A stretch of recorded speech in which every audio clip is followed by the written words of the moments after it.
I'm Melissa Muir. Pepetools has been hard at work redesigning and revamping their already best-selling tool, the disc cutter. Let's take a look now and see the new system and how to set it up. When you purchase the premium Pepetools disc cutter, this is the box that you will receive. There are several items that are included in this. You have first your 95A durometer urethane, which is 1/16 of an inch thick. You have your instructions that tell you how to use the machine. We also have a tube of Pepe lube. Your punches all come packed in an oil-soaked paper, as well as the cutter base itself, and finally, the holding base. The holding base is black powder coated with all of the different measurements for each of your punches. The punches included, like I said, are 14 of them. They go from 1/8 inch to 7/8 inch in 1/16 inch increments. And from 7/8 inch to 1 inch, they move up in 1/8 inch increments. The disc cutter kit includes the 95 durometer urethane pad. It's a 6-inch pad, 1/16 of an inch thick. This is going to be used when you are punching your discs through to kind of help absorb the blow from your pieces. We also have the new disc cutter base. This has several innovative features that they've added to this. One is their 3-pin guide system, and that is going to help you with keeping your disc cutter straight as you're coming through. Helps prevent any type of damage that can happen to the punches themselves. Another new feature that is really exciting is a punch clearance system. And what this does is it allows you to punch your disc through, and your punch will come all the way through as well. So you never have to worry about your punches being stuck in your disc cutter anymore. The base indicates or has indicator markings for each of the punch sizes. So you also have a good reference both on the storage base itself and the punch base. There are 14 punches. And what I like to do when I receive my disc cutter is just line everything up into their proper hole to begin with. And that is going to ensure that everything has a good fit, as well as making certain that you know which punch is which.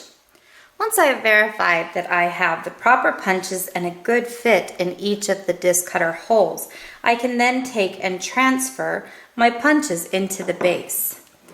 Now, one of the things that I am going to be doing on this base that I have not done normally on some of my others is I'm going to store my punch with the cutting side up. How do you know which is the cutting side?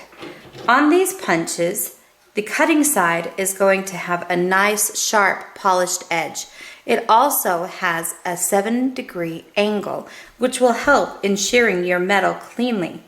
The striking edge has a dull finish, and the edges have been beveled around the top. If you feel like that's something that you still might get confused on, one tip that I would suggest is that you take some kind of a marker, whether it be nail polish, a Sharpie, and just give yourself a mark so that you know that you're always striking on the striking end and not on the cutting end. The punches come with a slight coat of oil on them that should not be removed. The oil is meant to help inhibit any rust.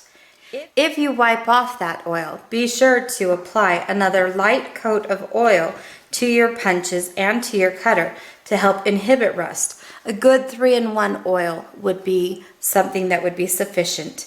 You want to avoid something like WD-40 or any of the other corrosive lubricants that can be out there. Another great feature of this tool is that it stores nice and compact. Everything fits together in one small unit. When I'm finally ready to cut out my discs, what I will do is set everything up. I've got my urethane pad here that is going to help absorb the blow from the hammer as I cut through my metal. I'm going to take my base lay it here, and open it up in preparation to receive my material that I'm going to be cutting. In this case, I have a 20 gauge textured and patinaed sheet of copper that I'm going to be using. I'm going to cut out a 7/8 inch disc, so I'll place this in here. Now, anytime you work with any gauge over 22, so 22, 20, 16, 14, any of that, you want to shim the other side so that when I bring the top of my base down, then I'm going to have it even and perfectly level. So what I've done is just created a little pack of shims with some scrap metal that I had, and I just stamped what gauge they were. So I have 22, 20, 18, and 16. You know, I could also add others if I needed to, but these are my typical gauges that I use in my studio and in my work. So I'm just going to place my shim that matches, in this case, the 20 gauge, on the opposite end, and then I will tighten my punch top down. One of my favorite features on the newly designed base is this low twist knob that allows me to raise and lower the top portion to hold my material securely. I love that it's metal and low profile. I never worry about hitting this with a hammer or my hydraulic press. If I accidentally hit it with the hammer, no harm will be done to it. And when I'm using a hydraulic press, my punches have a high enough clearance, even when they're through, that it still will not come into any contact or interference with that. So that is a great feature here. Now, it is suggested in your instructions that you use a 2-pound mallet. In my studio, I don't have a 2-pound mallet, but I do have a 1-pound mallet, or in this case, a brass hammer. So that is the one that I will be using. To have your most clean and efficient cut, a 1 strike through is your goal. I don't always have that, so sometimes, and you'll probably see here, it'll take about 2 or 3 strikes, and that is fine as well. To get this ready, I've selected my 7/8 inch punch from my holder, and I've got everything lined up in here. I'm going to give my cutting edge just a little bit of a lubricant, similar to what we would do on a drill bit or a saw blade. They've included a tube of Pepetools, and all I'm going to do is just very lightly roll the end or the cutting edges of my punch into there. You don't want to have too much, and over time you may notice that your punch kind of gets gummy and gets stuck in here. If that is ever the case, take a little bit of denatured alcohol and a cotton swab, and you can just clean that up. Once you have done that, just make sure that you apply a light coat of oil to again prevent any rust while it's in storage. Once I'm ready, I'm going to just insert my punch. To do this, I just simply twist this in by adding this little twisting motion as I come in, because I could just insert it into here, but by adding that twisting motion, I ensure that my punch is perfectly aligned inside of the hole, and that is going to make certain that I don't damage my punch by having it off at a slight angle.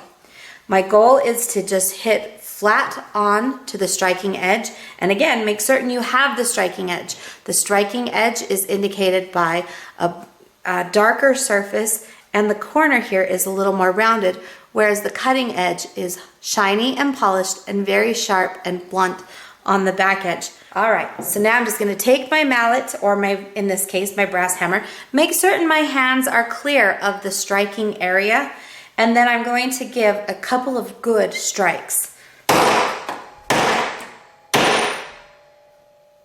So you saw in this case, I needed to give 3 strikes. Not everybody has that many. Some people take a little bit more. But again, your goal is to get 1 good strike. To remove my metal, both my metal and my shim, I simply twist this open. And it's easy to know which direction because it is indicated on this handle itself. So I twist this open, and at that point, I am able to lift out both my metal and my shim. To store my disc cutter, simply close it back down, place my punch and the disc cutter back into the holder, and I'm ready to go for the next time.